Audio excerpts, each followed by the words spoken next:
plus an endless arcade mode that has some real promise. And it's decently fun for a few hours with... Yeah, definitely. Just a few hours. Unbeatable is a rhythm game that I am completely normal about. I backed the game on Kickstarter in 2021 despite having never really played a rhythm game before, and played its demo, side story, whatever you call it, white label obsessively. Hell, I even snagged the demo thing before that, Arcade Mix, on like literally the last day it was available to download. And I'm glad I still have it. Rest in peace, original version of Waiting.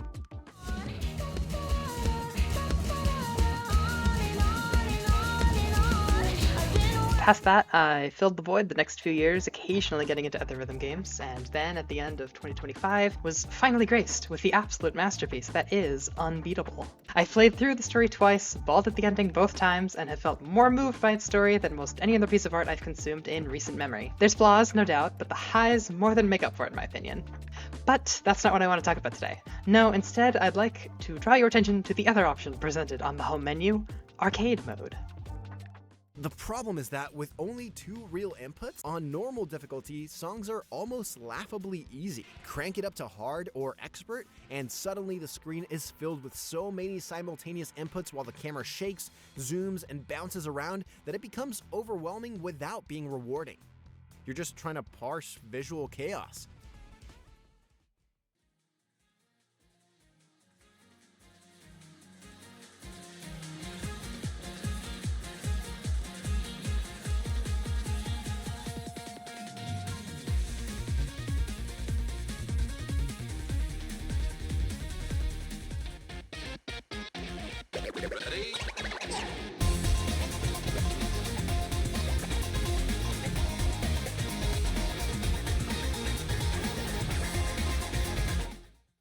Going off of Steam achievements, it would be inaccurate to say that most people haven't tried arcade mode, so I won't make such a bold claim.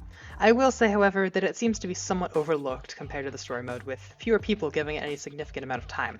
This makes sense, I think. Story mode is definitely the main appeal, and Unbeatable is in a weird spot where the more traditional rhythm game part is completely segmented. Indeed, my biggest criticism of Unbeatable's story would be that for a story about making music, with things like minigames for writing songs and an emphasis on how music and emotion are intertwined, I think there's more dream segments than there are playing with your band segments. And I think that's a shame. Unbeatable's soundtrack is absolutely phenomenal, and I'm surprised that more of it isn't played in the story. There's literally a moment in which Beat is staring at a mirror of herself, yet all she sees is someone else, and they don't play mirror. Yet, despite what the store page says, unless you're willing to use cheat codes, you kinda have to play the story before you can really get the most out of arcade mode. Because while most of the vocal tracks are relegated to arcade, there are so many great instrumental ones you can only get from story mode.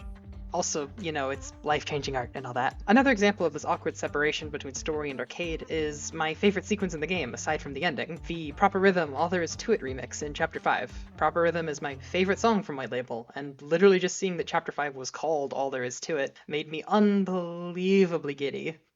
But while the song and moment is absolutely incredible, is Proper Rhythm even in the story?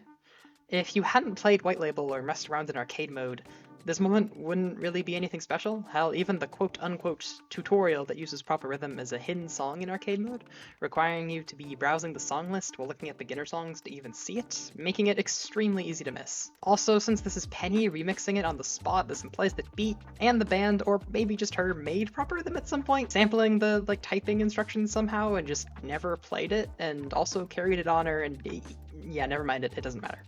Speaking of White Label, that game had a very set format. A short emotional vignette from Beat's life, the song, and then a closing line. Of these, Waiting's vignette image is the only one that appears in the full release, which I suppose makes sense, as Waiting is also the only song from White Label to be played in the story, not counting the aforementioned remix. I think this format worked incredibly well, and was what drew me so heavily into Unbeatable in the first place. While the final version of the game is definitely a different experience from this, I think that arcade mode still captures this feeling really well. Something that really stands out to me is that so many of the songs in Unbeatable's soundtrack are immensely emotional, and prior to release had me speculating about what Beat's life is like. Beat's perpetual tardiness is mentioned several times in the story, which is why I think Waiting is the only song that's played, but the others paint such vivid pictures that I'm still left speculating as to things that aren't shown in the story, especially the songs that weren't in White Label, and therefore have no clarifying vignettes. Vignettes? No, vignettes. Loner is probably my favorite new song, and I can't help but wonder who she's singing about. Still she says I don't know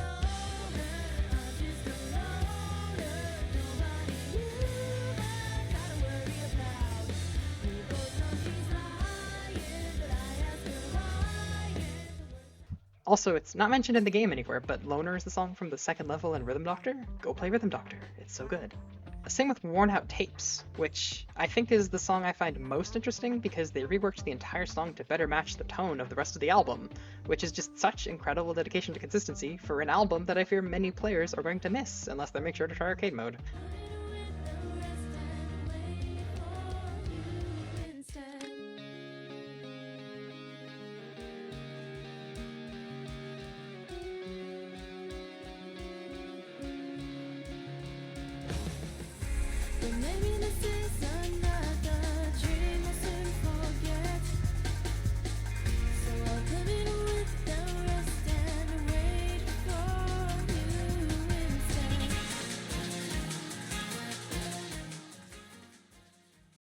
And I don't know if any of these questions have answers, maybe the devs have said something at some point, but I don't really want to know. I like being able to speculate and reflect on the album as a whole. I'd consider it a fundamental part of the experience, and one that I'm not sure everyone will experience.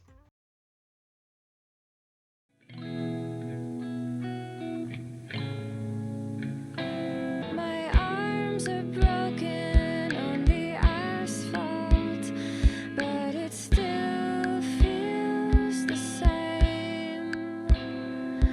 It still feels the same. But enough about the story and themes. What about the game itself? I have spent a terrifying amount of time in arcade mode. Unbeatable is rapidly rising through the ranks of my most played games. And I'm getting pretty good at it too. Rank 304 in the world at the time of writing, not too bad if I do say so myself. My main goal, if you can call it that, is getting as many S++ as possible, and S++ being 100% accuracy. Honestly, for someone who's never really tried to get really good at rhythm games before, it's an incredibly addicting experience. I can only imagine how bad my addiction will be once custom levels are a thing in a few months, oh god. While the faster, more traditionally challenging segments are still something I'm working at improving, I found my real ability is in having really good timing on the lower difficulties. My claim to fame is second place on this song here, Call Home, where the first place is only 2,100 points from the theoretical maximum, and I'm the only person who's come particularly close. I also get to be top of the leaderboard on a few songs, because the pros only play the harder songs. And the reason I believe that this is so addicting is that Unbeatable's soundtrack is insanely good. I know I said that before, but like really. I tried to play Muse Dash when I was waiting for this game to come out, and I swear I only liked like 6 songs out of however many hundred there are. Unbeatable though, it's basically every single one. Except maybe Zero Moment. Sorry Penny, I don't know how this could be the type of music you like when you also made the best remix in the game.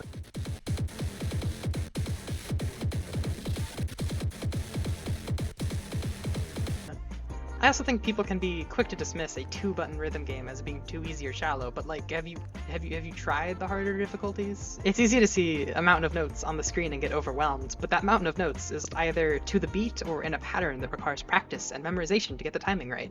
Even mashing segments aren't really mashing, there's still a beat to follow, and in fact I have a bad habit of being too fast in these moments rather than too slow. Also, the game is straight up lying about being a 2-button game. You really should be using 4 buttons in the higher difficulties, and in fact some of the very hardest charts in the game require at least 3 buttons for some reason. Don't underestimate the complexity just by going off the number of buttons. You'll only be missing out on the fun.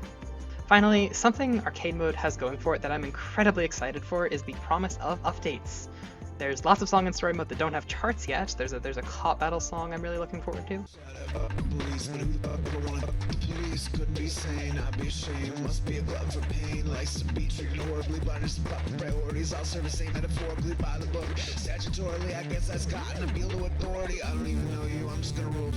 And I'm very eagerly awaiting the next update to have some more songs to grind, as though the existing pile of remixes isn't enough. This isn't even mentioning the DLC, of which there is one already with some incredibly good songs on there. Everyone likes to talk about Square Up, but personally I think Going Crazy is very underrated.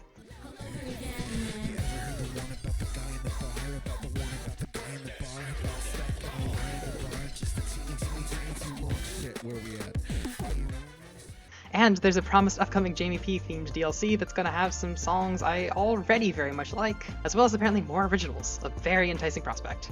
Fingers crossed I get this one for free, like I got the first one for being a Kickstarter backer, but I'm not gonna hold my breath, and also wouldn't mind throwing more money at the devs. The DLC is also apparently gonna have a new character, and please God let it be Penny or Sforzando or however. I know it's a Jamie P themed DLC, but I need to be able to play as her. I love her so much. Beat, how could you not be into her? Are you blind? Perfect for knocking an album out. Or two. Or other things, even. Or two.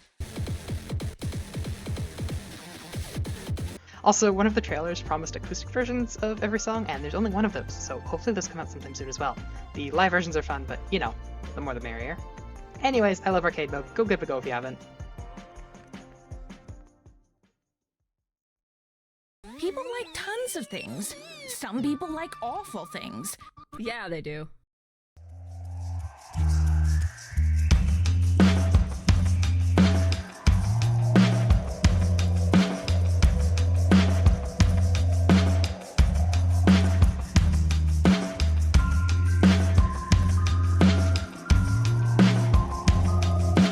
Hey, you guys did great at the show.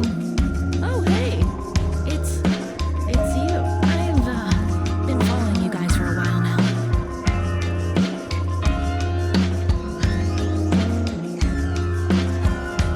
I need another drink. So do you. I'm super okay with whatever. You heard the woman. To whatever, bartender. Hi, Penny.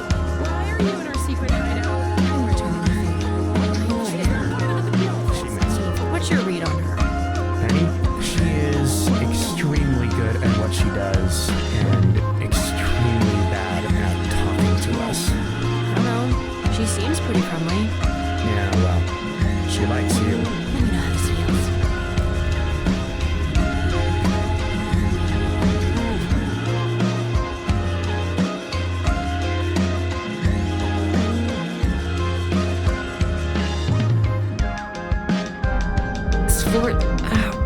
Shh. Let me take care of it. Don't get up.